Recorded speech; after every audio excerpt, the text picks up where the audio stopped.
her switchover bag has just gotten bigger and bigger and bigger. And so finally my wife asked her the other day, she said, what is it that you are lacking at our house that you feel the need to bring from your mom's house? Is it school clothes, books? What is it? Because we don't want her to feel like a turtle where she's got to carry her life on her back all the time. What is the message to a child if they don't have everything they need when they show up at the other home? That they're a visitor. Wow.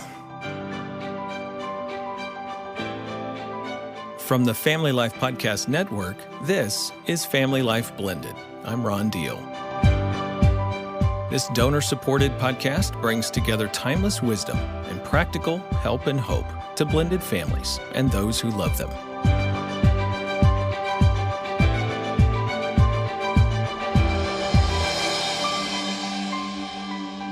Welcome to episode 48, Sending and Receiving Kids Between Homes. You know, it occurs to me, maybe you didn't know this was a donor-supported ministry. Christina recently gave a gift for the first time, a $200 gift, saying she found our podcast very helpful. She's been listening for over a year and decided it was time to give a gift to those who minister to her heart. Well, Christina, we really appreciate your generosity. It will help us continue to produce episodes like this one for you and thousands of others. Thank you. Don't you love it when a restaurant gives you free dessert? I know it doesn't happen except for special occasions, but isn't it great when it does happen? Well, I've got a free bonus for you. Periodically, over the coming months, I'm going to be sharing content from one of my books. It's a free Get Smart bonus feature, if you will, and it starts with this episode. I'll be reading a section from my book, The Smart Stepfamily, a section that pertains to our episode today. So just hang on, that will be at the end of the episode. You know, there once was a time in America when parents had lots of children. Now, children, as we like to say, have lots of parents. And they often have two homes. Moving between those homes is a significant part of their life, and I think it deserves some attention. So we're back with another Panel of Voices episode, helping you explore the best ideas, the do's and the don'ts, for helping your children navigate this part of their life. Moving between homes is not just physical. It's emotional, it's psychological, it's relational. And of course, it touches their spiritual life as well. We know you love them, so you want this part of their life to be as smooth as possible, and we want to help. Once the conversation begins, you'll meet the panel, so let's get started and jump into episode 48, Sending and Receiving Kids Between Homes.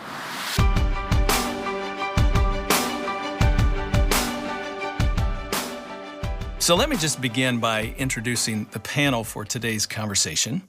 Gayla Grace is not a stranger to our podcast audience. She is on staff with Family Life Blended. She's a speaker, an author, mom, and a stepmom.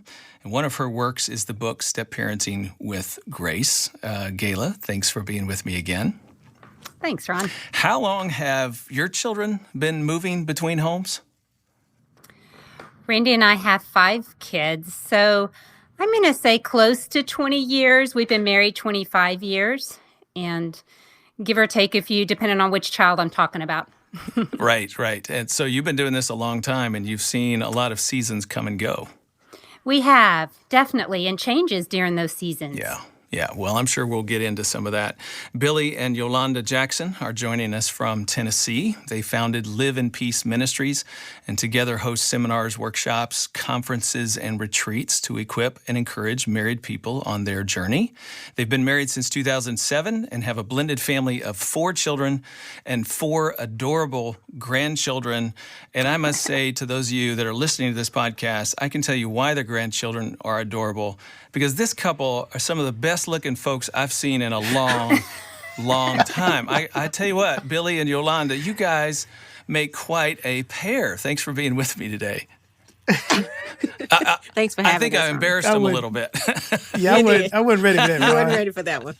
Well, it's only going to get worse from here, all right? So how long have you guys had children moving between homes?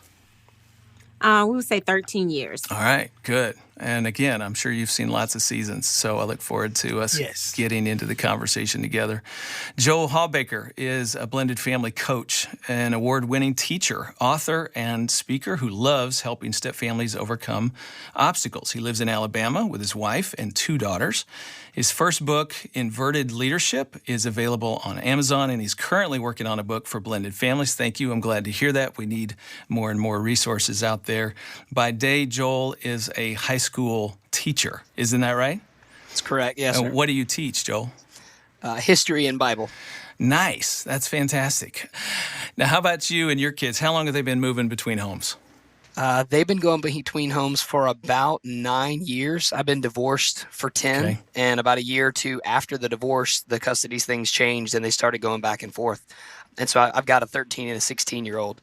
Actually, the 13-year-old still goes back and forth. The 16-year-old has been living with her mom full-time for about a year now. Got it. So even just in that time, the situation has changed a little bit. Again, different seasons, different arrangements. Okay, That's it. Let's get into our conversation. Now, I think you guys all know we've been accumulating some wisdom from our prior podcast guests over this last year about helping children make the transition between homes. We're going to be playing back their comments for you and get your reactions and commentary here in just a minute. But first, I want to read a little quote to you and just have you guys react to this statement, all right? Here we go. For children, the transition between homes has the potential to be one of the most repetitive negative experiences of their life because it reminds them their family is fractured and because parent face-to-face interactions can be flashpoints for conflict. When children are POWs, the transition between homes is like walking into the middle of a minefield for them. This is why co-parents must work hard at transitions. What are your thoughts? I think that's spot on. Having seen the difficulty that both of my daughters have had at different times in the past, just with switch over, especially because of the difference in environments from houses, I think that's exactly right. And on the one hand, it makes me a little bit heartbroken for all the kids that have to do that. On the other hand, it gives me hope because if it has the potential to be such a negative flashpoint, it means the opposite could also be true. It could be an ultimately amazingly positive thing for them, depending on how we approach that. Good. I mean, I think that's well balanced. Like clearly that's what people want is they want an environment where their children are not POWs and there's a healthy climate. And so it's not walking into the middle of a battlefield. Gayla? I agree. I was thinking the same thing, that it's natural that there are challenges with the back and forth, but I do feel like as parents, there's some things that we can do that can help with that, and just to be aware of certain situations that we'll probably get into. But one I think of right off the bat is don't have certain conversations during that transition. Yeah. Don't talk about anything that's going to possibly be a conflict when you're exchanging kids. That needs to be done in a business meeting or some other setting. Yeah. And that's a good comment. And I do think that's something that came up in some of the clips that we're going to be hearing. Let's go ahead and jump into those. We're going to start with a back-to-back. We've got 2 put together here. Jennifer Ellers from podcast number 36, Crisis Counselor Tips for Managing Crisis, and Mike Haney in podcast 38, Daily Practices for Happy Step Couples. Let's listen to this and get your reaction. Well, I would recommend that when it comes to exchange of the kids for their time with each parent, that you might want to actually have a discussion about how we're going to do this and set some ground rules, because we never did that with Kevin's ex-wife. And it became then this awkward thing because I think she just didn't want to encounter me. One time we drove to her home to pick up the girls, and we were sitting in their driveway, and Kevin saw a car down the street, and he said, I think that's my ex-wife. I think that she's sitting in the car. So he called her, and she just wasn't going to drive to her home while we were there. She was waiting for the girls to get in the car and us to drive away for her to drive up. And whenever she was in our driveway dropping them off, I noticed that she would peel out of the driveway really quick to avoid me coming out to greet her or anything like that.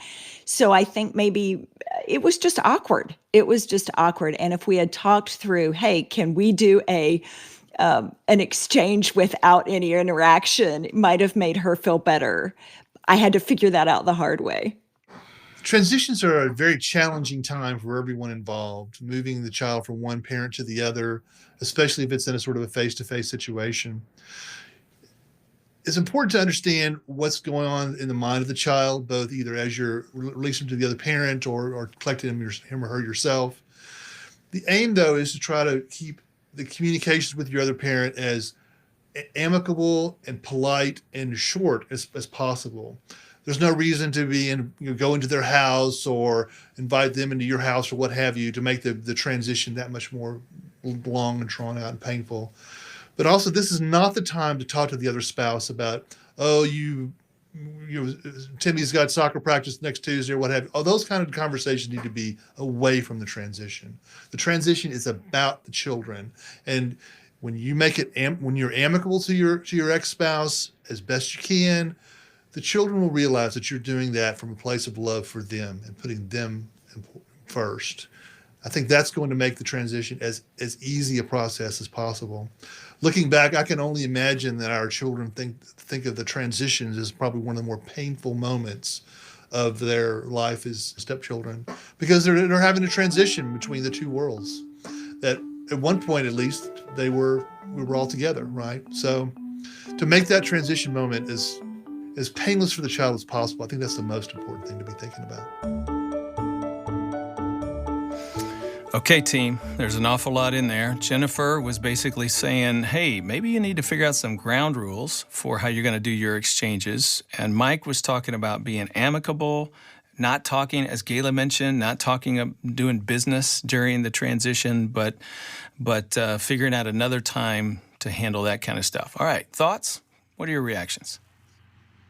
I think that it's important for you, of course, to be kind and definitely put the children first during the transition. So I agree that the do's and don'ts should not be discussed at that particular time when you are transitioning.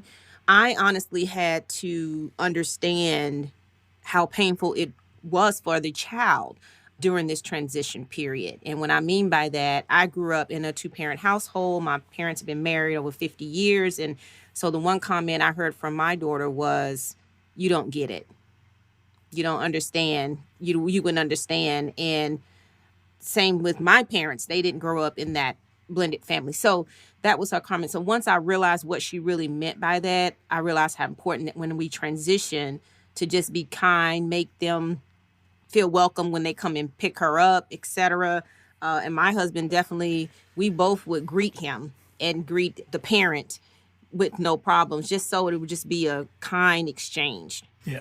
And then on the exact opposite of Yolanda, I grew up with divorced parents.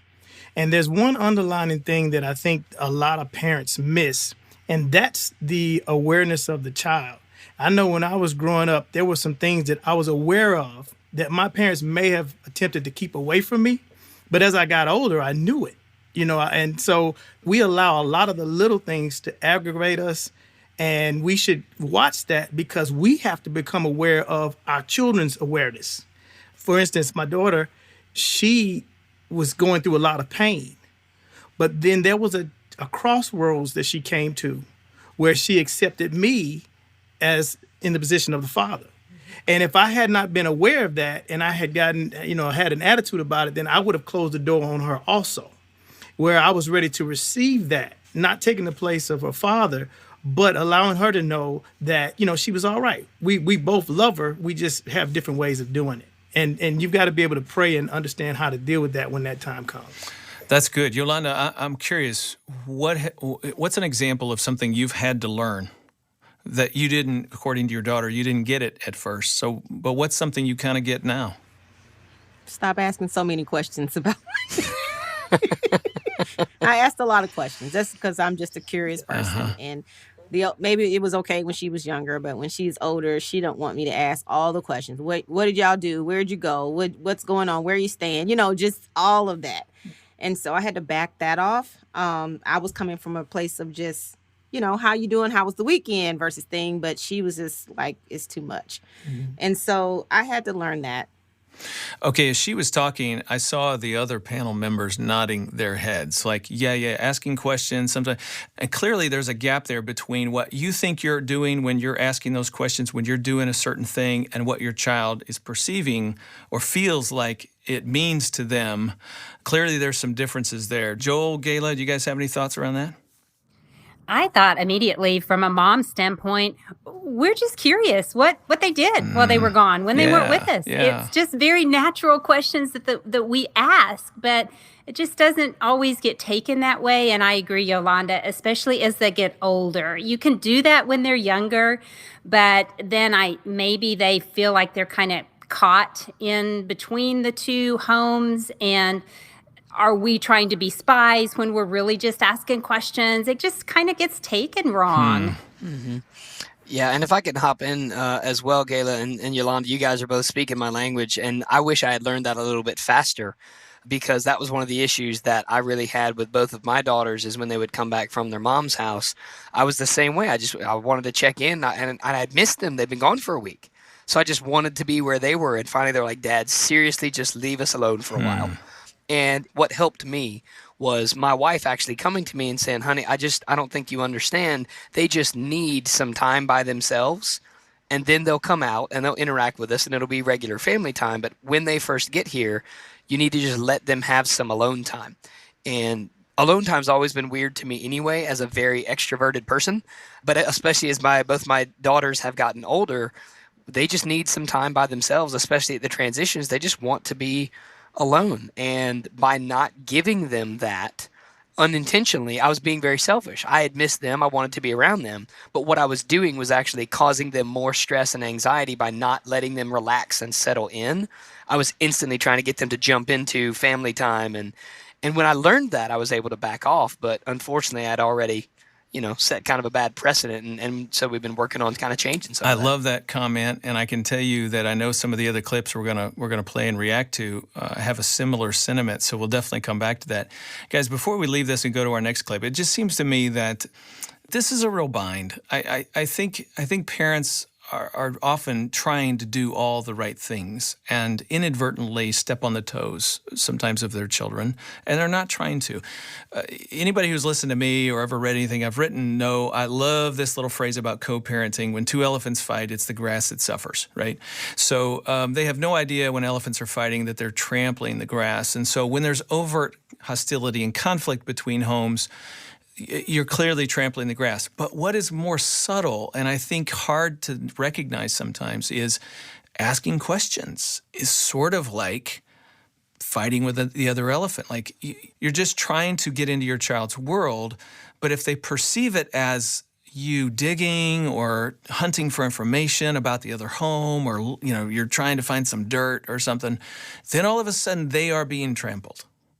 So you do have to listen to not just the message you're trying to give, but the message received, and then pull back from that when you recognize, oh, this is really hitting differently than I intended it to, and maybe I need to rephrase that or just pull back from that whole piece.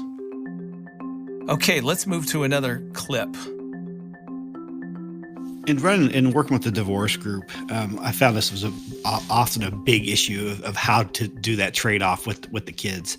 One of the things that the kids would talk to me a lot about is that they felt conflicted about going. Like, so if you're giving your kids off to your spouse, I want you to sit down with them, and I tell them, hey, you're going to be with your dad. I want you to have a good time with him tonight. I want you to be able just really to be with him. And when they come back, don't grill them with a lot of questions. Just say, hey, do you have a good time with that? Whatever, and just anything fun happen or anything, and really be happy and really celebrate that time with them. Because I think a lot of times the kids really do feel conflicted with that. They feel like they have to hide something. They had a great time with dad. And this is the thing that kind of ticks me off a lot of times. I hear a lot of women, especially, talking about Disneyland dads. And let me talk about it from a dad's perspective. The reason they're Disneyland dads is because the mom has like all the stuff there. They have everything there at the house. If the kids come over to dad's house, he has no toys. He doesn't have anything, maybe something put on the video. And so he ends up doing stuff that's kind of fun with them because he only has them for maybe an hour or 2 hours on a Wednesday night, a school night. And so they end up doing something fun. So you don't begrudge that. Help them to be successful, to help him or her or whoever spaces the non-custodial parent to really have that time and not be begrudging of it. I think we get our own emotions in the middle of that, and the kids feel conflicted because of that. Okay, so that was Kevin Ellers, podcast number 36, Crisis Counselor Tips for Managing Crisis. Give kids permission, celebrate their relationship with the people in the other home, and don't necessarily denigrate, especially Disneyland dads. Thoughts? Now I'm just gonna go out and say it. I have to come at this spiritually because that's the only way I can make it through this. Amen. I don't try to raise my older daughters. I raised like my daddy raised me, and it wasn't the right thing to do. Now the two that we have now in the house, I realized that God has blessed me with these children so that He could see them through me. But in order for that to happen, I have to ask Him how. So it's a different time, with children today. So if I was to say, did you have a good time and celebrate the time that they had with their other parent, I can't take for granted that our children know what they go through with the other parent. They know the circumstances. They know if they've been treated fairly or not. And they love the other parent, regardless of what happens. And I speak on that because when I grew up, my mom's side said a lot of bad things about my dad and his side of the family. But my dad never did. I didn't grow up disliking anybody. I grew up knowing that both my parents had issues together, but I loved both of them. Mm-hmm. And I didn't want to get into why they weren't together. I just loved both of them. And I think a lot of times parents try to push those issues. So I think it would be good to celebrate it because the child is going to say, when you celebrate their time with their other parent, they will tell you if it's a problem. Hey, I don't know why you're telling me you happy that I had a good time. Do you know what we did? The conversation will come out, and then that's when you welcome it. And so I do think that we can't just take for granted that our children don't know. We do protect our children, but our children know a lot more than we think they do. Okay, I just picked up on something I think is really good for our listener, and that is if a child offers to you a struggle they're having with the other home or a complaint about something that's happening in the other home, then you can step into that space and do so without necessarily violating their relationship with the people in the other home. It's a different story if you're the one initiating and digging. Is that what you're saying? Yes. I think that's a good distinction. Yeah. And I'm like you, Billy. I grew up, my parents divorced when I was in middle school. And so I did some of the transitioning and saw what it was like as a teenage person. And I was actually very blessed that after my parents split up, they never said a bad word about the other one. My stepdad came into the scene about a year later, and he and my dad were actually really respectful to each other. And so I had this great example of no matter who I was with, I was never going to hear anything negative about anybody else. And that made a huge impact on me. And so that's one of the biggest things that I think it's important for people to hear because, I'm sure all you guys know this, when an adult speaks badly about the other parent, the kid is going to internalize that, whether we know it or not. And I learned an important lesson from one of my daughters recently, too. It's not just the adults. That is, if one of the children in the home is also speaking badly of one of the parents, the other children in the home may internalize that as well. And that had never occurred to me, but my older daughter and I were really struggling a couple years ago. And so when she was at her mom's house, she would say, well, Dad this and Dad that. And the younger daughter, who, God bless her, is just like me, was internalizing a lot of those things that my older daughter was saying. My older daughter is a carbon copy of her mom, and my younger daughter is a lot like me. And so when the older daughter was, and legitimate complaints about me, to be fair, but when she was doing that, the younger daughter was internalizing some of those things. I never would have thought about that it's not just the adults talking negatively about other adults. Sometimes the kids can do it, and that can lead to issues as well. Man, that's good. You felt permission as a child between your dad and your stepdad. You felt permission to like and love both of them. What did that do for you, Joel? It was tremendous because I never had to worry about conflicting loyalties. We lived with Mom, but Dad picked us up for school every day. I call Brian my stepdad. He and my mom never married, but they dated for years and years and years, and I still stay in touch with him today. But it was basically, I love the term bonus dad because that's what Brian was. He and my dad were very alike in a lot of ways, and they both were very kind to each other. I remember celebrating Thanksgivings, and we had Mom and Dad and my stepdad and all the kids around the same Thanksgiving table. And I didn't know that was unusual till I went to college. And so it really allowed me to grow up knowing what it was like to see adults treat each other respectfully in what could have been a really ugly situation. Yeah. What a blessing for you. And we would certainly want that for those who are listening to us. Yeah, Joel, I really like what you're saying about holidays. That was one thing I was thinking about, because giving our kids permission includes holidays. We did not celebrate holidays together with our former spouses. So there was coming and going. And I think it's hard when they're not going to spend that holiday with you. And yet giving them permission means we don't show our sadness. We just say, hey, I can't wait to see you when you come back. I know you're going to have a great time while you're gone, and let them go. And if you have to shut the door and then the tears come, then that's what you do. Suck it up. 100%. And I wanted to just say something really quick about the Disneyland dad that he mentioned in the comment.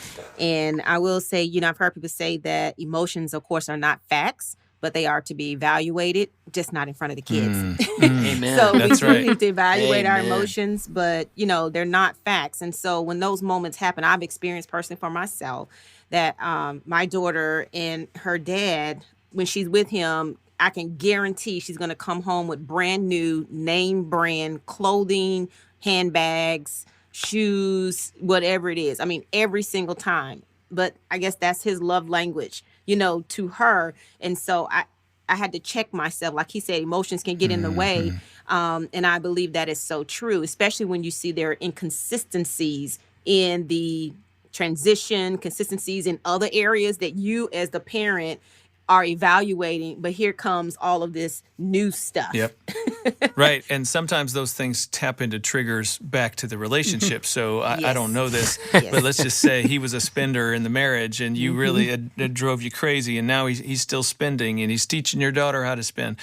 Those are delicate, because on the one hand, you want to celebrate your daughter's time with him. You want to give permission to that. You want her to experience joy when she's with him, not necessarily hearing mom's voice in the back of her head going, don't you enjoy that stuff? That just encourages your dad to buy. Like, that's such a bind for a kid, right? And you said it so well, not in front of the kids. And I would add, not even indirectly. I think sometimes parents are talking on the phone to a friend or their mother, and the kids are, if the kids are within 100 yards, they're going to hear They're it. listening. They're gonna hear it. Right?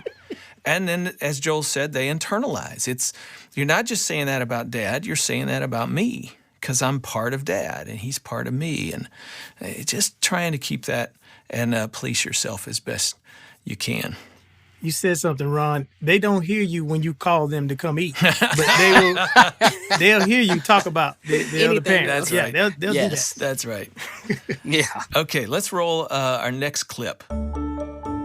This is Misty Arterburn from podcast number 33. We called it Bonus Parenting.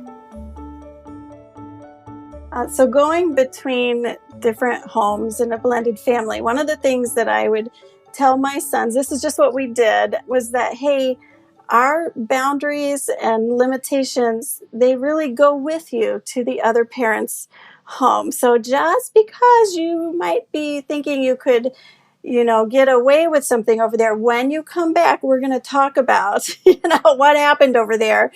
And for instance, appropriate internet usage would be an example of a rule or a boundary and a value that we have in our family, how we do it, that would go with you wherever you are.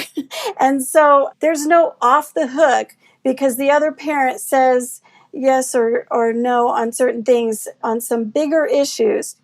Those issues go with you wherever you go, and the expectations that we set. It is tricky.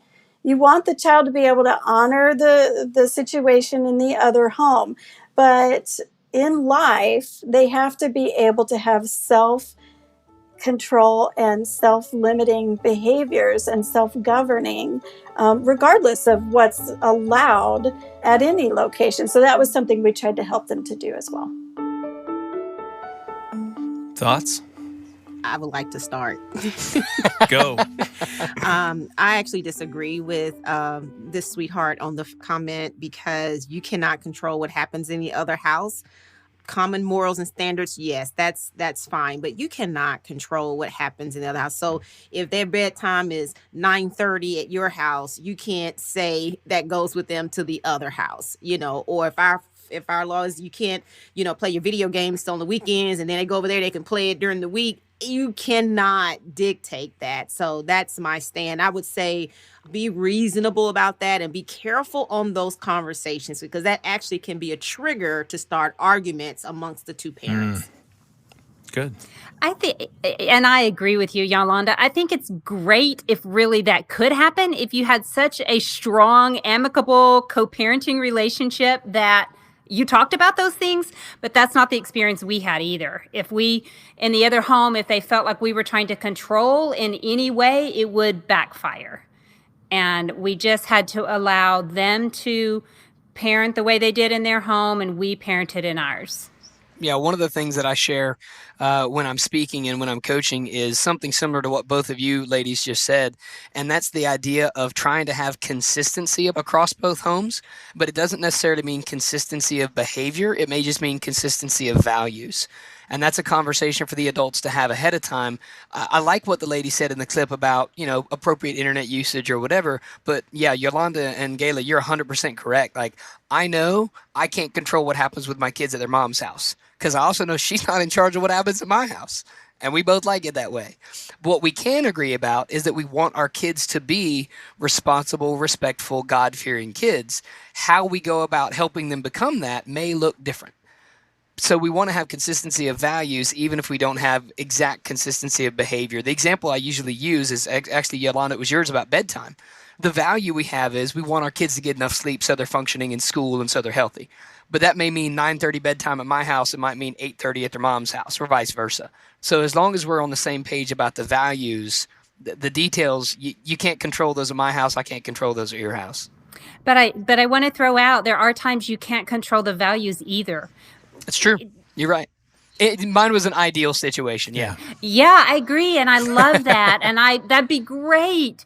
I just have seen too many times, even in our own home, you're trying to raise kids in a Christian home. Maybe they're not in the other home. And right. One of the things we know from our ministry here at Family Life Blended is that people listening right now run the gamut in terms of those experiences. There are people listening going, yeah, Joel, I'm with you. And we have a good co-parent relationship, and we can have, good conversations around values, and we tend to come out more alike than we do dissimilar.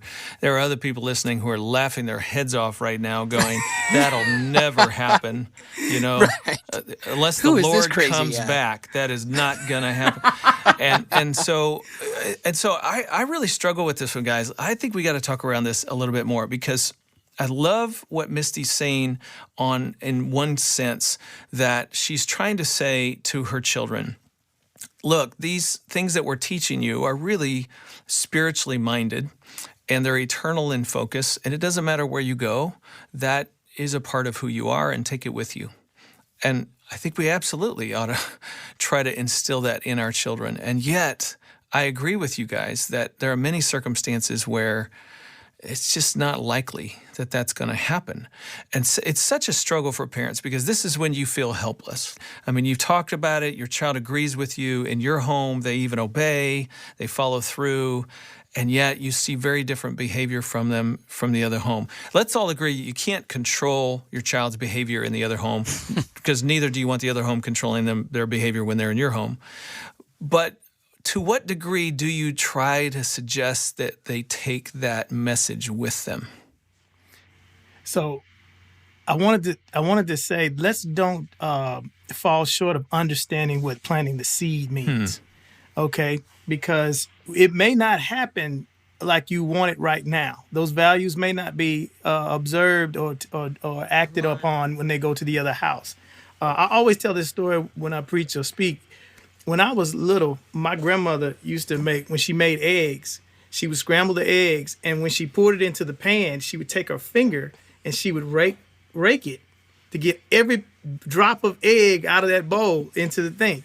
Now, I didn't take notes, and it's not anything I wanted, I just wanted to eat the eggs when she was finished. Let me guess. Now, when you crack eggs, do you put your finger in there? Yeah. No, I don't put my finger. Okay. I use the spatula. Oh, these are different times. Grandmother's finger is gone. This is a new time. But the concept, when I first started making eggs, I automatically went to getting a spatula and getting every egg out because it was seated in me. That's what I saw my grandmother do. So when you tell your children about the values, what you expect from them when they go somewhere else, don't think that that seed won't grow eventually to make them the type of person they're going to be later on in life. It may not happen now, but they are going to grow into what you put in. It's very similar to when we release our kids into adolescence, go to school, and there's all kinds of influences and the internet and on and on and on. I mean, they don't always carry stuff with them immediately, but we're hoping, we're trusting, we're praying, and we can continue to model and teach and talk. I think the big thing for parents who are listening right now to avoid here is the heavy-handed expectation that your child is going to carry everything you want them to do and to be into the other home. Context determines who all of us are. Everybody listening right now, I guarantee you, if we looked at who you are in the workplace, who you are in a small group Bible study that meets in somebody's house once a week, who you are when you walk into a social setting, and who you are in your marriage, in your family, are very different people, at least on the outside. Right? The context determines to a degree how we act and how we behave, and that's true for kids as well, right? So there's certain things that they need to adapt into in order to get along and belong in that other home, and we got to give them permission to do that to some degree. So last little question to my panel here about this: what does a parent do with that feeling of helplessness? Like you see that happening and it drives you crazy, but you're trying to respect the other home. What do you do with that? I know for a lot of people that I've talked with, the single biggest one, and this may sound like the cop-out answer, but I'm telling you, it becomes a great opportunity to increase your prayer life. Yeah. It becomes a great opportunity to really learn. For me, it was learning how to trust in the Lord. I don't ever speak badly of my ex-wife. What we did is we disagreed about certain aspects of parenting. And so what that means is when they went to their mom's house, there were certain things that I just prayed a lot about because I thought, I know how she's going to handle that is different than how I would. And it gave me an opportunity to learn that as much as I love my kids, God loves them more. And I got to trust him that he knows what he's doing. Yeah. That's a good word. I got to agree with Joel. Prayer is the way to go because, you can sit here all day long. We ask God for finances. We ask God for the job. We ask him, but we don't ask God for our spouses to help us with that. We got this. I know what spouse I like. And we don't ask God to help us with our children because I know they better do what I say. We have to we have to lean on prayer for everything. And that's what God is trying to tell us to do. So when they do go, you pray that those seeds that you plant, that they grow. I would say, in addition to prayer, which I completely agree with, we can also continue to talk to them about the issues when they're in our home. So, for instance, if my stepson brings a mature video game that we don't allow in our home, I will talk to him and I'll tell him why. I'm not going to control it when he goes back to his other home, but I am going to explain because of what Scripture tells us and what we focus on, then we don't allow that in our home. So I think we can continue to address that stuff when they're in our home. That helps with that helplessness. That's good. Feeling. That's good. Our next clip gets into some logistics about moving children between homes. This is Steve Arterburn. We were talking with him in podcast number 33 about bonus parenting. When it comes to switching houses, if there's any way that a child can have all the things they need in both houses rather than having to pick up everything, my goal was always all they need are their books for school. The underwear's there's a set of clothes, there's all that. To make that transition as easy as possible is golden to those kids who have to go from one place to the other. Yeah, so it's really funny that clip is very on the nose for my world. We just had that conversation with my younger daughter last week. She was at our house because we've noticed over the last couple months during the COVID situation, her switchover bag has just gotten bigger and bigger and bigger. And so finally my wife asked her the other day, she said, what is it that you are lacking at our house that you feel the need to bring from your mom's house? Is it school clothes? Is it just certain outfits that you feel cute in? Is it books? Like, what is it? Because I love what he said. Where our goal is to where all you got to bring back and forth is your school stuff. And if there's certain things you want to wear next week, like, by all means, and we'll make sure your mom gets it back. But we just had this conversation, and some of it was that, some of it was I just don't have the clothes over here that I feel that I want to wear. Okay, well then we need to go shopping and we need to figure some of that out, because we don't want her to feel like a turtle where she's got to carry her life on her back all the time. And so I really think that he hit that one right on the nose, especially in our world right now. What is the message to a child if they don't have everything they need when they show up at the other home? That they're a visitor. Wow. Right? That you really don't live here. You really don't belong. You're a visitor. I mean, you got to pack your suitcase and bring... Yeah, no, that's not the message you want to be sending. And I can hear somebody pushing back right about now, though, panel. I can hear them going, but Joel, child support, you already pay that. And you're going to have to go buy clothes. She's already got clothes. Why should you have to go buy clothes? And that's fair, and that there's certainly a place to have that discussion. But in the grand scheme of things, is it more important to maybe score some points about something like finances, or is it more important to send a message to your kids that you live here and you're welcome here and you always have a place here? Because you're exactly right. I've been through the child support where it feels overwhelming and I can't believe I have to spend more money on something else. But at the same time, I want my daughters to feel loved, and I need to do what it takes to make sure they feel that way when they're at my house, so they don't just feel like I live with mom and I visit dad's every other week for a week. We've told them for years, you have two homes. You have our home and you have your mom's home. And we want you to know that you're loved and welcome in both places. But if our actions aren't backing that up, we need to fix that. That's great. Yeah, change. And also we need to change our perspective on this thing. Like, we look at it one way saying, okay, I'm spending extra money, I'm paying child support. Well, look at it another way. If you yourself have some things going on in the garage and you say, my car would look better if I did this, if I invested that. You do things. Okay, now daily. you're meddling. Now you're stepping on my toes, man. You can't do that. Yeah. It's just changing perspective with your child. This is investment time, That's right. until their time to go to college. So if there's some things that we need to invest in to make life comfortable for our children, then that's what we need to do. It's just change the perspectives. And kids notice. I just have to tell y'all, so we're empty nest. We don't have kids in the home anymore. But they will talk about those things that they saw when they were growing up. They didn't necessarily talk about it then, Right? but they talk about it now. So we do just such a blessing to realize that they notice what we're doing even when it doesn't feel fair. Wow. Oh, that's good. I have two other tips. You guys can react to these that are kind of related to this topic. With younger children, sometimes a transitional object is really helpful. As we're recording, this is the first day of kindergarten. And I know for my wife, there's a lot of children who are bringing transitional objects. They're bringing something that helped them feel safe and secure. They're leaving mom and dad, going off to this big school for the very first time. That's really helpful for young kids to have something that they do carry with them back and forth for security. So that's a good idea. And the other thought is, look forward to what the child may be doing in the other home. Are they going to be in the 6-8 weeks during summer and they're going to go on vacation with the other home? What do they need for that vacation? What kind of clothes do they need? What's unique and special about this visit? That's being a team player. Phone call to the other home and asking the question, what are you guys up to? What does she need anything important for this visit? That says a lot. It prepares your child. It really helps them experience joy when they get there. The next clip comes from Jana Haney. She's a family therapist. I was talking with her and her husband. Podcast number 38, Daily Practices for Happy Step Couples. And this tip is a little bit about dropping off and picking up. I think the most important thing to do with your child when they are making a transition to or from the other home to see the other parent is to talk with them about what they would find most helpful to do with you.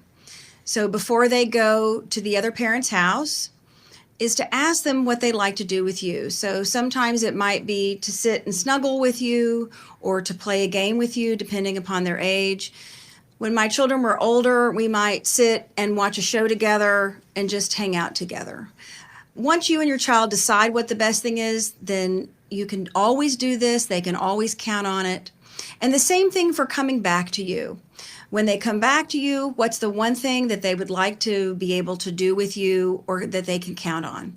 Sometimes they might come in and they might want me to cook their favorite food, or sometimes they might need a little space in their room to kind of make that mental transition from one house to the other.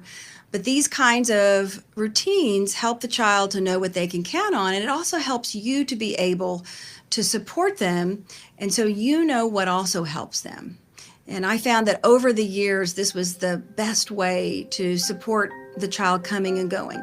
You can't control what the other parent does, you can't control what they do, but if you can help the child on your end to be comfortable, and it will change throughout the years by having this conversation with them, then they know that they can count on you. Personally, I love that idea. I was just going to say that I cannot stress how important that is, especially if you have another child. In our situation, our daughter is the oldest in the house, so our son is with both of us. So typically you can get caught up in your normal routine, your Monday schedule, your Tuesday schedule, your Thursday schedule, and you're just going on with life. And then you expect that child to come in and just weave right back on in and just go with the flow of everything. And it didn't always happen that way. And at times they can grow up. And I've even heard my daughter say that, she felt like we've put so much emphasis on the younger child during certain times. And so I've had to really work hard in balancing that and make sure she has that undivided attention, especially if you have a child that has special needs that's different than her needs and needs more attention than her. Like my daughter is very self-sufficient, independent, does everything on her own, and so you don't want to take that for granted. You need to be very intentional. And what Jana said is what would they like to do? What would they need? I just can't stress how important that is. The goal here is helping the child feel special, and helping them make that emotional, psychological transition back in between homes. I actually had a follow-up question written down, Yolanda, and you just already touched on it a little bit. I'd love for the panel to react to this a little bit more. So this is a great idea, and yet some households have part-time kids and full-time kids.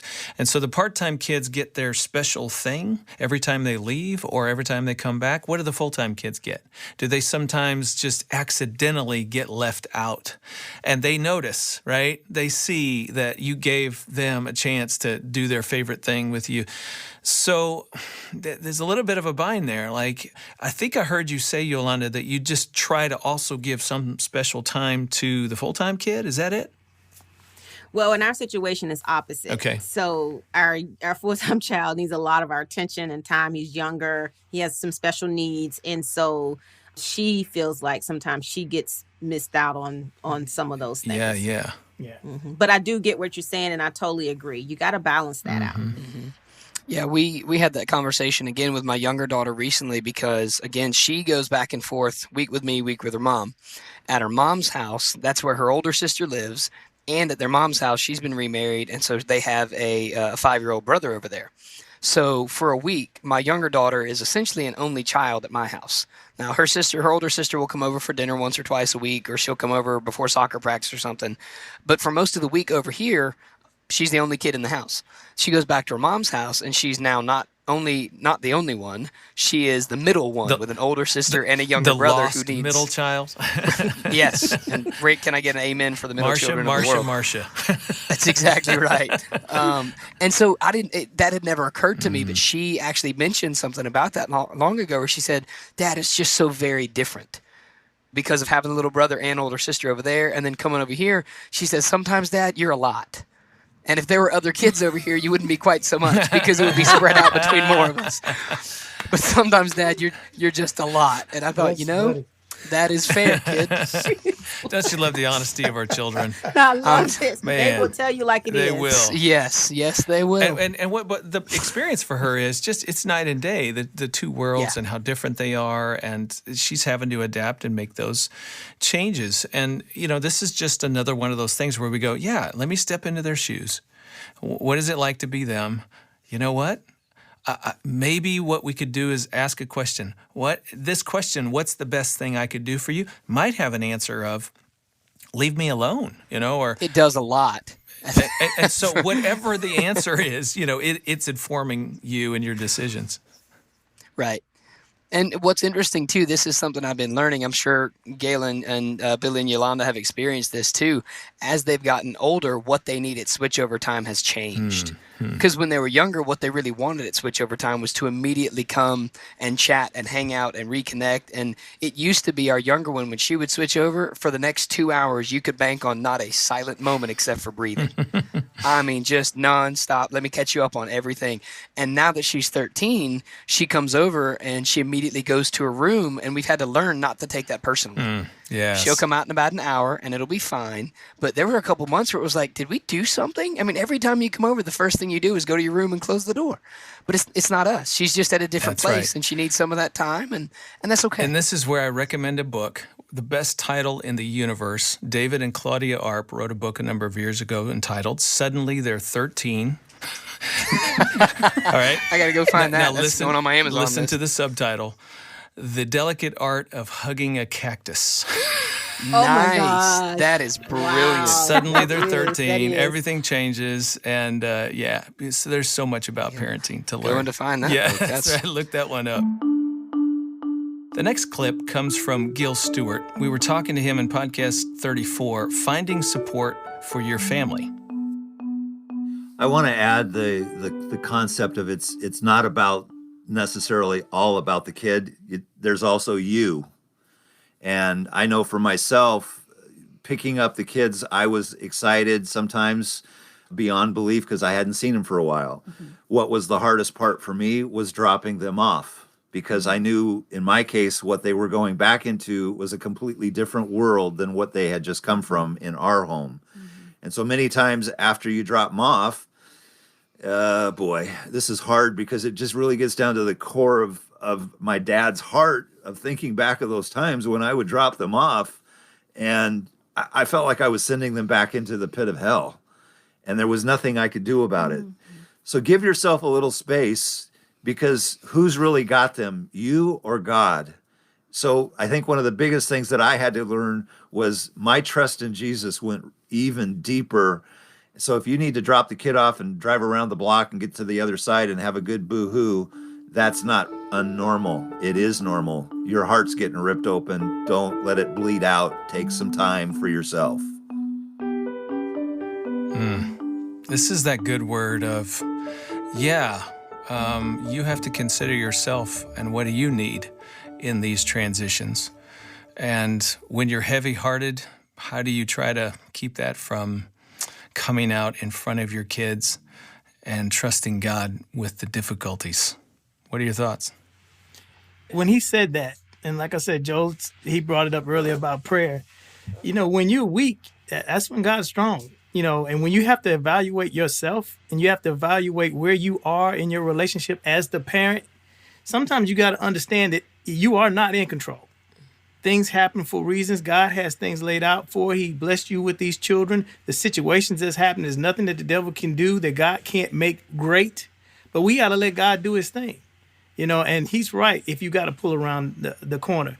And sometimes you got to understand that battle. There's so many parents that we talk to that have so many issues with their stepchildren. And what we got to understand is the battle is this. Our own biological children are going to give us issues. That's right. That's just bottom line. They're going to do it. The stepchild just has another game, and they're going to play the card. But it's still what children do.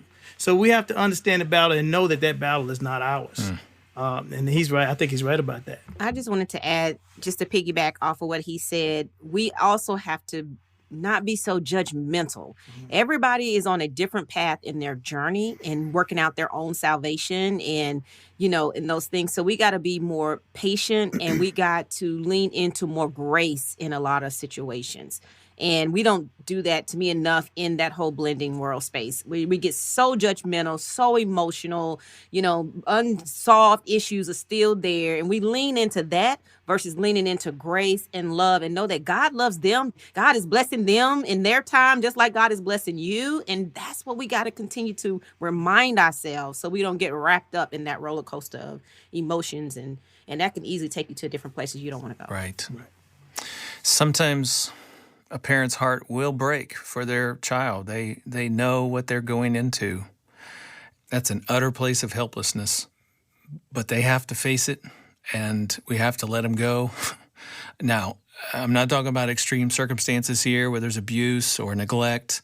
That requires action on your part. But often it's a moral issue or just some sort of influence that they're receiving that you really wish were not the case. And those are difficult, to say the least. Yeah, and you find that a lot too with foster families, actually. I've done some work with them. My older brother actually has 2 biological daughters and then a foster son, and they started out doing sort of temporary fostering. And for them, one of the most difficult parts was when their son would go back to his biological parent, because exactly what you described, it wasn't anything that required action on their part, but it was certainly not what they would have preferred for that little boy. And yeah, it is. It's heartbreaking. He actually he wrote a great article about it. It's called "The In-Between Parents," and it's all about the difficulty of knowing your job is to parent this kid for a little while and then give them back. Yeah. And that's really all of our kids. They're not ours anyway. Our job is to parent them for a little while. That's right. And then give them off back. they go. Yep. Good point. The next clip comes from Todd Gengel. We were talking in episode 42 about military stepfamilies. Todd's a friend to our ministry and specializes in working with blended families in the military. So my best tip on sending and receiving your children goes back to a story that a good friend of mine told me when he was a stepdad and had 3 kids of his own at the same time. He noticed, like most of us do, that it took his kids a while to come back home and kind of re-establish themselves within their culture, within their rules. What are their bedtimes? What are the rules within their house on computer use? And what he started to do was, instead of having the kids come straight back home, he would pick up the kids and he would go to Dairy Queen. And his kids were younger. They were 8 to, I think, 13. And what he would do is he would get them ice cream, and then they'd play on the playground for like an hour, all of them together, including him. At the end of the time, they'd get back in the van, and he'd simply look and go, okay, we're back at Dad's now. And he'd drive home. And what he noticed was, all of a sudden, the 24 to 48 hour period disappeared. And if he consistently did that, it got even lower to where the kids just went, something about it, the kids said, we did Dairy Queen, we did playing with Dad, we're home. Todd's comment is a little bit similar to Jana's that we talked about earlier, where what's the one thing you want to do with me when you come back to our house or before you leave? But this one's a little different in that it's a predictable ritual that he's created with the kids. Seems to me there's some power in that. Yeah, we did that when our girls were younger. When my wife and I first got married, what we would do is each week when we did switch over just after school on Friday, whatever house they were at in the morning, the other parent picked them up on Friday after school, and that was how switchover worked. And so when switchover happened and they came back to our house, every Friday what we would do is we would cook dinner, and then we would plan on watching a movie. And it was family movie night every Friday night. And it was very predictable. We didn't worry about homework. We didn't worry about chores. Like Friday night was, we're going to get together. We're going to make some good food. We're going to sit on the couch. We're going to watch a movie that we all enjoy. And so now that's kind of the start to our family's week.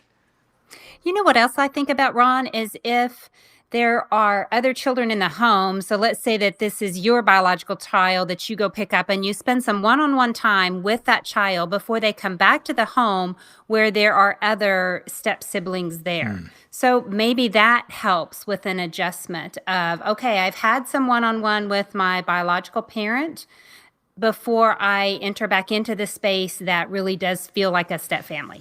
I like that. We talk a lot about reassuring your children that you're still there and involved in their lives. They have to share you with lots of other people. So maybe a car ride and a treat at Dairy Queen. I mean, who doesn't like Dairy Queen? I mean, come on. I mean, that'll do me good anytime you want to take me. Feel free. Right?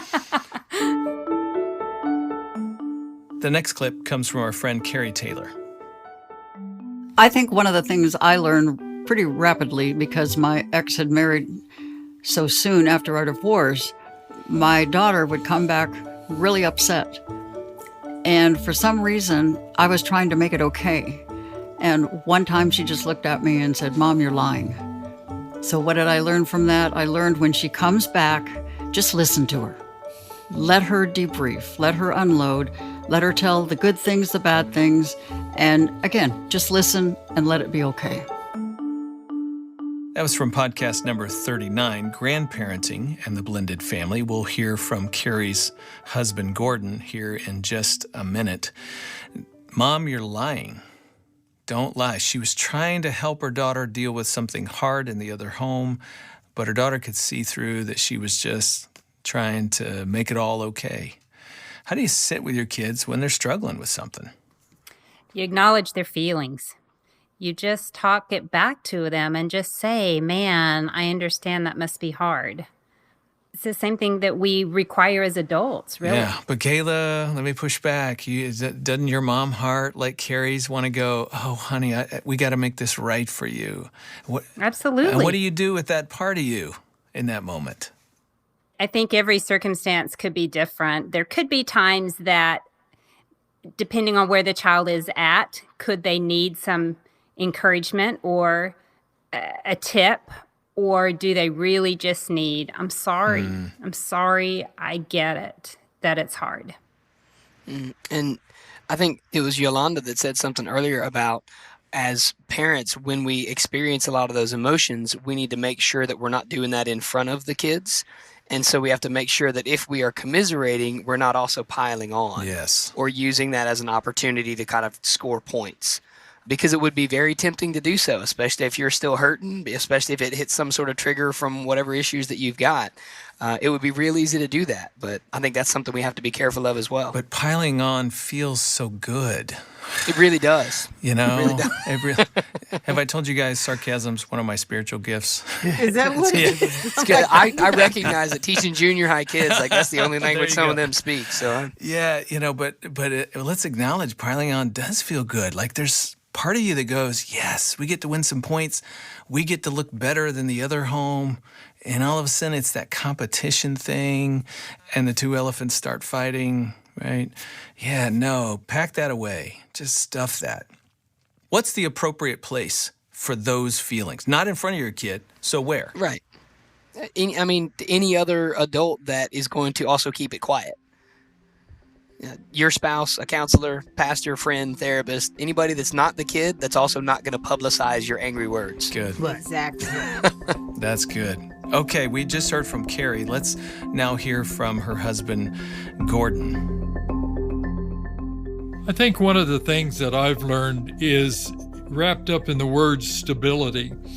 And I found quickly that I really couldn't screw the kids up too badly if I was just there, if I was present.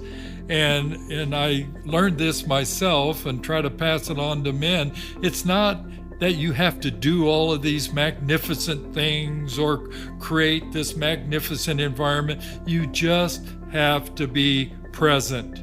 And that seems to have, well, I say to men and myself, you have a lot more power than you think, but most of us waste it by this frenetic, I've got to do this or do that, when really the presence is the power. There is so much truth to that. You know, what I think about are things like vacations, where stepfamily vacations can be disastrous and there's disharmony and you just get home and you think we should have never done that. But the truth is that's part of the identity that forms around your family. And then in their young adult years, we talk about those things and everybody laughs. And we remember we were crying at the time, not laughing. But we were there. We were trying. We were creating memories. They weren't all great memories, but we were creating identity of our family. Yes, and I just wanted to add, stability was my superpower. So when I say that is, I'm just going to just tell on myself here for a moment. This, like I said, I don't come even from generations of blended families. So I had no clue. So I thought long as I gave and set up a stable home, no matter what she has to do back and forth, she was going to be okay. And I learned quickly that that wasn't the case. Quickly. So there is power in stability, yes. But we both, like Gordon said, they have to be just as stable. And when I tell you it's been a roller coaster on the other side versus my stability, to the point where he thanked me at one point in her life. She was like, I thank you for the stability that you have given our daughter. Wow. Because I've given her so much stability. Like, you can count on it. I mean, we even live in the same house she's been growing up in, have not moved. Same schools. I mean, just stability. Same, she's been doing Billy since she was 2 years old. So that's it. But it has to be on both parts, So I do think there's power in stability, and everybody has to embrace it. But it cannot solve everything if only one person is doing it. Because I thought everything was be okay. And I like what Gayla said, because it doesn't matter if the day seems tragic or the vacation seems tragic. Years from now, that conversation is going to be awesome around the Christmas tree. Right. Thanksgiving. It's just something you're going to talk about. You remember this? Yeah, I remember. Oh, I hated it so much, but it was so great. You never know. You never know what God does for you in those times. You got to live for those moments and be present. It's just amazing. Yeah, and if I can tell on myself a little bit too, I love what I heard about just being present. The other thing that I learned during my single parent years is to be much more intentional about how I spent my time with the kids. In my first marriage, I'll 100% admit, one of my biggest shortcomings as a father was I didn't prioritize my family. I was prioritizing the sports that I wanted to watch. So I taught all day, and then I coached, and then I'd come home and I'd turn on a Duke basketball game. And that was what I did instead of spending time with my, at the time, toddler and baby girl. And once divorce happened, and now I've got the kids by myself, and I knew I only got them 2 days out of 14 for a couple of years. I needed to make every minute of those 2 days count. So we went on so many more, I say adventures. We went in the backyard and we pretended we were beating up bad guys, or we walked down to the park and played on the swings. I'm a big, Lord of the Rings fan. So they fought orcs and they fought trolls and, they fought Balrogs. But one of the things you have to do as a parent is you've got to be more intentional than maybe what you were before. I learned that I was taking my kids for granted. And I want to caution parents about that. It's very easy to do, but when you start being more intentional about it, one, they're going to appreciate it, but man, you'll make some great memories. Just like those vacations that you thought were a horror show, they become great stories. Yeah. I really appreciated what Gordon said. You have more power than you think. To the parent who's listening right now who says, but you don't understand what the influence is of the other home. Well, your power is in your presence. To the parent who's going, I don't know how we overcome the past. There's so much water under the bridge. My kids have been through a lot. I don't know how we're ever going to get past this. Remember what Joel just said. There's power in you just showing up and being intentional and doing things, because showing up means on accident, as parents, you end up influencing your children. You didn't have a plan. Like, I so can relate to this. My oldest son is 26. There's so many times I didn't have a plan as a dad, but just being in the room, all of a sudden you find yourself, hey, we're doing something kind of significant in this moment. I think we might remember this. Oh, wow, I got a teachable moment. I just stumbled into that one. Just show up. And of course, this means be reliable. Of course, this means be dependable, to do your part and to be the parent that you can be, even when it doesn't feel like it's enough. It's certainly very influential and very powerful. I think about how God has shown up in our lives over and over and over and over and over again, and how reliable and dependable He is. And just knowing He's there makes a difference, I think, for all of us. So your kids experience you, I think, in the very same way.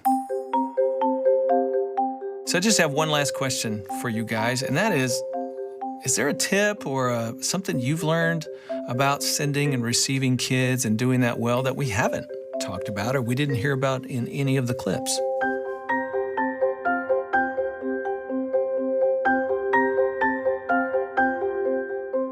You've been listening to my conversation with a panel of parents about helping children move between homes. I'm Ron Deal, and this is Family Life Blended.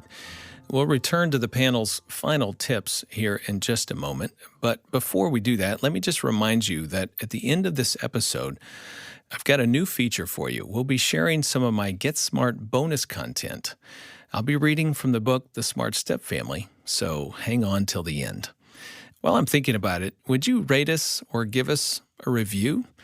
Jeff on Facebook said, Family Life Blended is a true blessing to stepfamilies. It provides spot-on resources and guidance to help strengthen and heal blended families before and during the blended process. Appreciate that, Jeff. We'd love to hear from you as well. You know, I thought of another tip for co-parents that we did not discuss. In the book, The Smart Stepfamily, I suggest that parents provide the other home with information regarding their child's changes. You know, it could be a switch in preference. Maybe they're wearing different clothes or listening to different music, or they change their hairstyle all of a sudden. Or maybe it's developmental, some physical or cognitive or emotional developments that are happening. Let the other home know what is different before the child arrives at their home. I mean, especially if it's significant to the child. For example, if a boyfriend breaks up with your daughter, let the other home know that that has occurred. Maybe a child tried out and did not make the concert band, and they're disappointed. Or they're struggling at school with a friend. I mean, all of that stuff matters, of course, to your child, but it also matters to the other home. So don't leave it up to the other household to figure this out for themselves. Be a team player. After all, you share the responsibility of parenting this child with the people in the other home. View them as teammates and try to help them out. If you'd like more information about my guests, you'll find it in the show notes, or you can check it out on the Family Life Blended podcast page. That's at familylife.com/blended podcast. And while you're there, be sure to check out everything Family Life has for your marriage and family. You can subscribe to this podcast on Apple Podcasts, Stitcher, or wherever you get your podcasts. Just search Family Life Blended with Ron Deal. And by the way, you can also listen on YouTube. You know, each spring we put on a worldwide, one-day live stream enrichment event for step couples called Blended and Blessed. You can actually get online access to previous year events. The show notes will tell you how to do that. But what I really want to invite you to do is to join me for the 2021 live stream on Saturday, April 24th. Get it on your calendar now. Our Blended and Blessed theme this year is Walk in Love, and it will include many dynamic speakers and learning opportunities. You can join us online for the event from anywhere in the world. Just go to blendedandblessed.com to learn all about it. That's blendedandblessed.com. Okay, let's hear the panel's final tips for sending and receiving kids. The one thing I've thought about is it's okay even for us as parents at times when we bring kids back and maybe we've had a hard day. It's okay for us to tell our kids that. And even though we do want to see things through the kids' eyes and we do want to make it special for the kids, we're human too. And we have bad days. And it's okay to say to your child, I know it's hard. This is transition day for you, but I need you to understand I've gotten some really bad news today. My dad's sick and I'm struggling. And, you know, I think it's okay to say that and for our kids to not be guessing, well, what's wrong with mom? It's a good word. I think from my experience, when you ask, how do you approach a child that's suffering? What I learned to do is not come into the conversation with a bunch of things to say. When you talk about being present, just listen. Just be ready for whatever is given to you. You might not even have to ask a question, but just be there and just let the question come, let the answers come, let whatever come, and then you'll be able to know, you'll respond the right way. Like you just said, Ron, you said you can accidentally influence your children. Yeah. You know, that's amazing. So the other thing that occurs to me to sort of piggyback off Gayla is when you have switchover, it's great if you can have a routine and the things we talked about in terms of, is there some special activity that helps the kids? But also, is there something that you need to do as the parent to get back into that parenting role, especially if, like in our situation, when my daughters go, we don't have any other kids in the house. And so it's a very different lifestyle if we got a 13-year-old in the house or if we don't. And so if there's something that you need to do as the parent to go take 10 or 15 or 20 minutes or whatever, and just go kind of get yourself reset on that new lifestyle with a kid in the home, that's okay too, that you've got your own little routine that you need to go take care of. Next time, we'll hear from Scott and Vanessa Martindale about being a blended kingdom family, which ultimately is about God's plans and not ours. After I went through my divorce, I remember clearly saying, I will never do that again. I will never get married again. That's Scott and Vanessa Martindale, next time on Family Life Blended.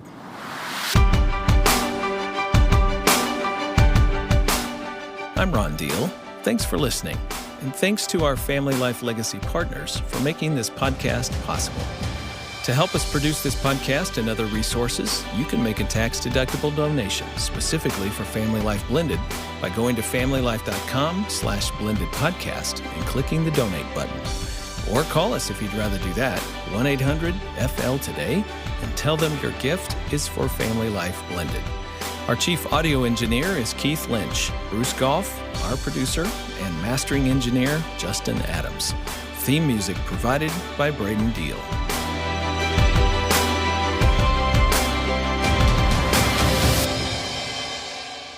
Family Life Blended is produced by Family Life and is part of the Family Life Podcast Network. Stay tuned for the Get Smart bonus content.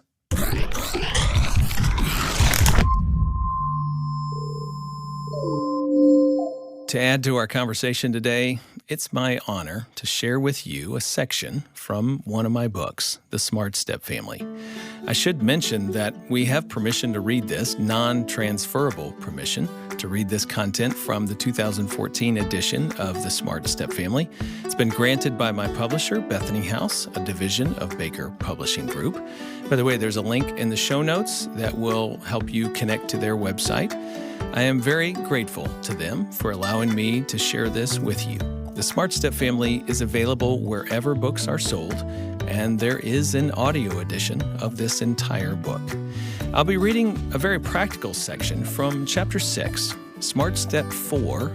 It's the section where we're talking about stepping in line with the parenting team, the parents and co-parents in both households. In the chapter, I lay out an overall plan for co-parenting, but then address the sticky situations when two homes just can't cooperate well. This has everything to do with the climate in which you send and receive your kids back and forth between homes. So I wanted to share this content today to complement what we've already talked about on this edition of Family Life Blended.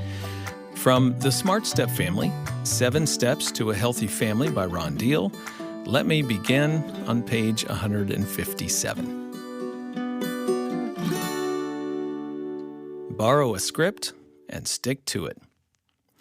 Stepfamily expert Patricia Papernow has designed some scripts to help co-parents deal with each other and the differences between their homes in a constructive manner. Before calling your ex, for example, have a written script in your hands to guide your responses. This will help you manage yourself during the conversation. Here are some of Dr. Papernow's scripts to help you communicate. Number 1, letting the bullet bounce. After answering the phone, you hear your ex say, "I can't believe you forgot to send Jennifer's Halloween costume. We're going to be late, she's crying, and once again, you are irresponsible. When are you going to grow up?" Your response? Take a deep breath and gather yourself. "I know it's a pain. I'm sorry. Do you want me to bring it over, or do you want to pick it up?" Note, I call this letting the bullet bounce because your ex is attacking you. And if you let the bullet penetrate, you will react defensively. Putting on thick skin is a premium in step families. Don't respond to the accusation. Get to the behavioral solution. And next time, remember to send the Halloween costume. Number 2, mom's house rules, dad's house rules. Say to your son, homework before watching TV. He says, Dad lets me watch TV before doing my homework.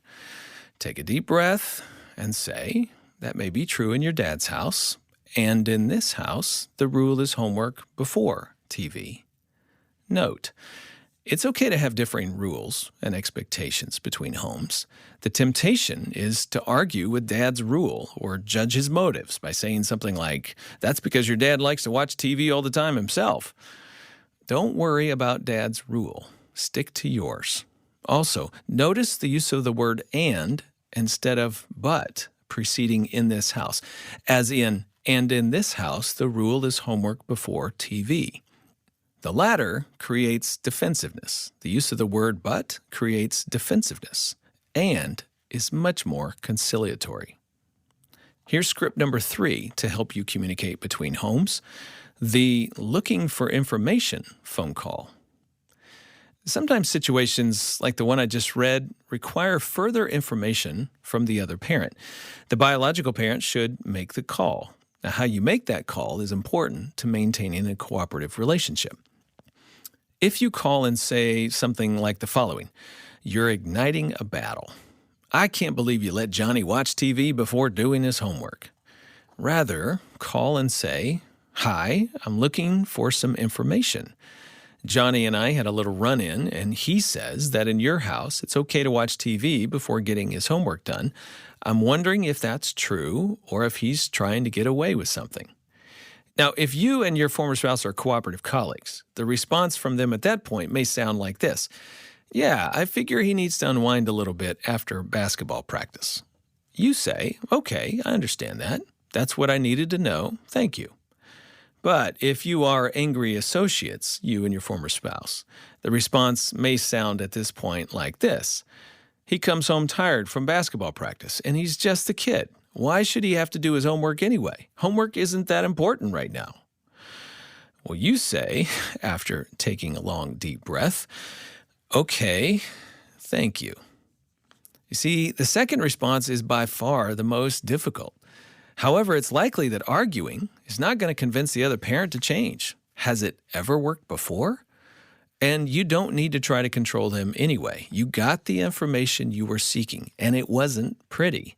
Hang up and work with your son within your home. You might say to your son at that point, moms and dads are different. I have lots of rules about chores in the house. Your father has more rules about manners at the table. I'm concerned about your grades, and I wonder what we can do here to improve them. And then you can discuss the possibilities. What might you do while in your dad's house to get your homework done? All right, number 4, script to help you communicate. It's called off the hook and out of the middle. Parents can sometimes tell when kids are getting caught in negative battles between homes. However, many times children themselves are not aware of a loyalty bind, nor can they articulate it. So parents may not know their child is caught. Here are some possible ways to respond when you notice your child is in the tug of war. To your children, it seems to me that you're kind of caught in the middle between your mother and me. I know that is a tough place to be. I'm wondering how you feel about it. Listen and affirm. When do you feel stuck the most? I'm sorry you have to hear negative things. I want you to know that if you hear me say something negative about the other home that makes you feel bad, you can ask me to stop. And you can ask your mom to stop too. If not, you'll be in a bad spot between us.